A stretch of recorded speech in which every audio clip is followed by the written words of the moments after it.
All right, guys, we're going to take Cornell notes on the Declaration of Independence. So, last time we talked about English policies that led to us wanting independence.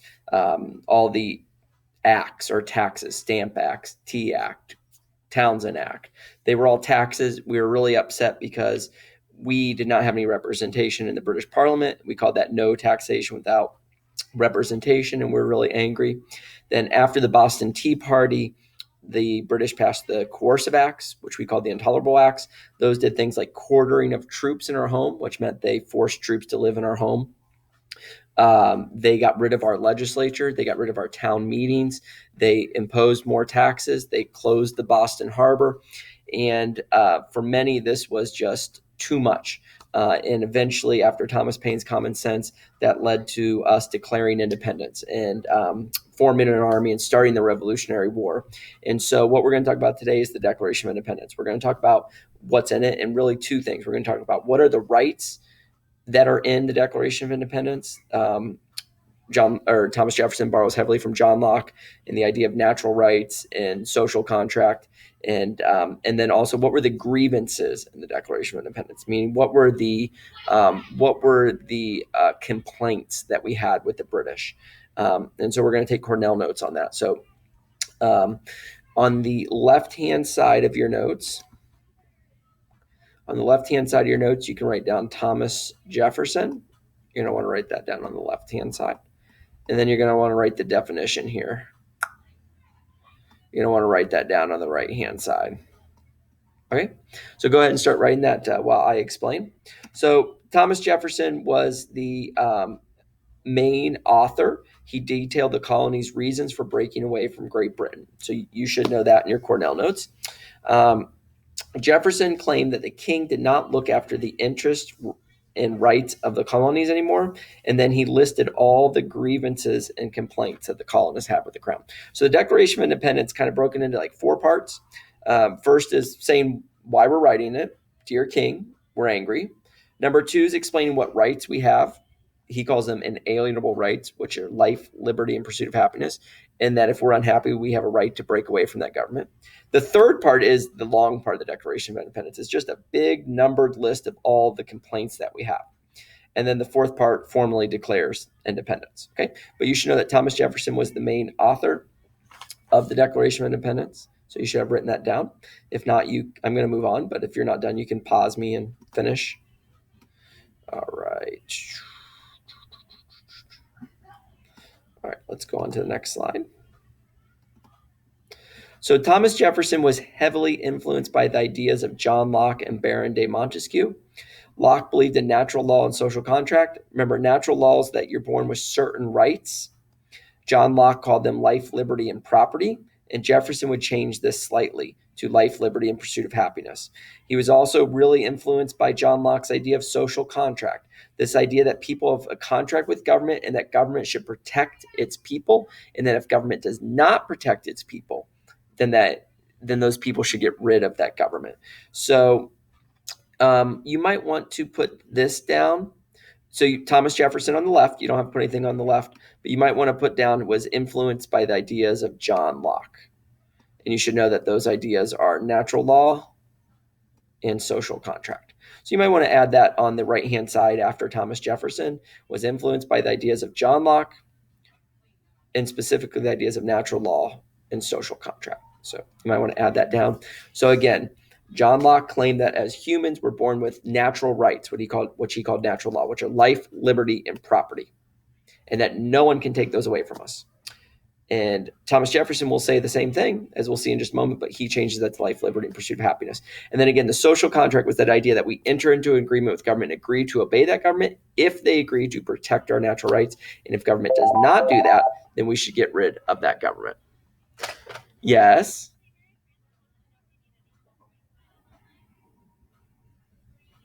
Nope, I'm filming a video right now. Bye. That was Mrs. Casher. Sorry, I'm filming a video. All right. All right. If you didn't get that, hopefully you got it while I was talking to Mrs. Casher. Okay. So you're not going to need to write any of this down for a minute or two. I just want to go over some of it. It's kind of important. So what was at risk when we wrote the Declaration of Independence? The Second Continental Congress decided the Declaration of Independence was needed. There was 56 signers, at least one from the 13 colonies. By signing their name, they were committing treason against the crown that was punishable by death. Matter of fact, Benjamin Franklin famously said, "We must indeed all hang together, or most assuredly we shall all hang separately," meaning that if the signers of the Declaration didn't stick together, they were all going to be killed and hung. So it was very risky signing it. The signers, as representatives of the American people, declared independence on July 4th, 1776. There's the Declaration of Independence right there. Skip that. Okay. There are 4 parts to the Declaration of Independence. Number 1 is the introduction. It just says, if we're going to break away from you, we should tell you why, and that's what this document's going to do. Number 2 explains the rights of the people, basically natural rights, social contract. Number 3 has all the complaints against the king, and then number 4 says we formally declare independence. Okay. So part 1, introduction. You're going to need to write this. You're going to need to write this on the left. Part 1, introduction, and then you're going to want to write this down on the right. Explains why the Continental Congress drew up the Declaration of Independence. You're going to want to write that on the right. So what part 1 is doing is it's telling the king why we're writing this letter to you. And it's to declare independence. So that's part 1. It's a short, this is all of part 1, this paragraph right here. It says, when in the course of human events it becomes necessary for one people to dissolve the political bands which have connected them with another, a decent respect to the opinions of mankind require that they should declare the causes which impel them to the separation. It's old-fashioned language, so it's kind of hard to understand. But basically what he's saying is, if someone's going to break up with someone, that person should tell them why. Kind of like if you're going to break up with a boyfriend or a girlfriend. If you're going to break up with them, you at least should tell them why. That's what it's saying. It says, when it becomes necessary to dissolve the political bands, meaning we're going to declare independence, we're dissolving the political bands, a decent respect requires that mankind should declare the causes. If you're going to break up with someone, you should tell them why. You're breaking up with your girlfriend, you shouldn't just send a text and say, we're breaking up, end of story. You should say why. We're breaking up because I no longer like you, and here's why. That's what part 1 is saying. Hey, Great Britain, we're going to break up with you, and this document is telling you why. This is our breakup letter. All right. So that's all part 1 is. It's really just an introduction. Like if you'd write an introduction to your paper. Hello, today I'm going to explain to you 3 reasons why baseball is my favorite sport. It's the introduction, okay? Part 2, this part is important. So part 2, you're going to write this down on the left-hand side. Part 2 are the rights. It lists the rights that we as a country have.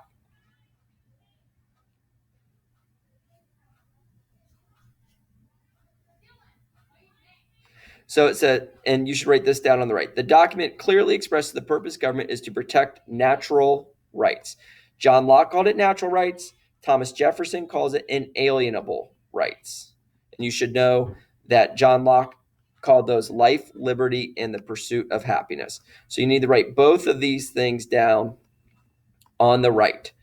So on the left, you should have put part 2 rights. The first thing you should write down, the document clearly expresses the purpose of government is to protect natural and alienable rights. And also on the right, you should write down that Thomas Jefferson calls those life, liberty, and the pursuit of happiness. Remember, John Locke had called it life, liberty, and property. Thomas Jefferson changed that to life, liberty, and the pursuit of happiness. So the first rights that we list are inalienable rights, life, liberty, and the pursuit of happiness. And it says that the entire purpose of government is to protect those rights. Okay. So that's the first part of rights. There's another really important one. So again, very similar, kind of a review. Oh, I don't know what I just did. Oh, I got rid of me. There I am. Okay. In case you missed me. Okay, I'm going to erase this. So that's the first part of the rights. The second part of the rights is the social contract, which we talked a lot about with John Locke, except Thomas Jefferson is going to call it something different. He's going to call it the consent of the governed. So I want to go over this. So all men are created equal. They are endowed by their creator with certain unalienable rights. Again, John Locke would have called those natural rights. That among these are life, liberty, and the pursuit of happiness. So where do we get these rights? It says we're endowed by our Creator, meaning that they're God-given rights, right? And we're guaranteed those rights. No one can take them away. That to secure these rights, governments are instituted among men, driving their powers from the consent of the governed. This is a very important phrase, consent of the governed. What that means is government exists to protect our natural rights, and government gets its power from the people. That's what consent of the governed means. Consent of the governed means that people give power to the government. That's what it says. That government derives their powers from the consent of the government. We give power to government so that they can protect our rights. And then here's excellent example of the social contract, that whenever any form of government becomes destructive of these ends, meaning destructive of our natural rights, it is the right of the people to alter or abolish and institute a new government. What it's saying is that if government is not protecting our natural rights, it is our right to abolish that government. That's why we're declaring independence. King George, you did not protect our natural rights. You killed us at the Boston Massacre. You took away our rights in the intolerable coercive acts. You took away our property by quartering soldiers. And because you didn't protect those natural rights, we are abolishing you. So let me go back. I'm trying to think of what you could put on the right-hand side. Make sure that you know, out of control. Make sure that you know that the consent of the governed, make sure that you know that that's the idea that government is created to protect our natural rights. So make sure that you know that. That's very important. Consent of the governed is the idea of the social contract. Government is created to protect our natural rights. And if government doesn't do that, we have the power to get rid of that government. Okay. I'm not going to do the think, pair, share. All right. So kind of a lot you have to write here. You're going to write down part 3, complaints. They're called grievances. A grievance is just a complaint. Get rid of me. You don't need to see me. A grievance is just a complaint. So you're going to write this down on the left-hand side. This is the main part of the document. The Declaration of Independence lists lots of grievances. I don't know off the top of my head. I think it's like 20 or 30. But the 3 that you really need to know are these. And you need to write this down on the right. You can summarize a little. I do have Cornell notes attached to this assignment that you can, but the 3 main grievances, one was quartering soldiers. The colonists hated this. It violated their right to property. John Locke called that a natural right. Quartering soldiers meant that they put soldiers in colonist homes. They didn't have big army bases, so they would force soldiers to live with private individuals. Imagine if a tank rolled up into your driveway and said, you now have to house, feed, and supply 4 soldiers. And you got kicked out of your house and those soldiers were there. They did not like that. So quartering soldiers, make sure you know what that means. It's quartering soldiers in your home. In the Declaration of Independence, it says, he has kept among us in times of peace standing armies without consent of our legislature, meaning they forced armies into our home without our permission. The next one was taxation without representation, the idea that they were imposing taxes on us without our consent.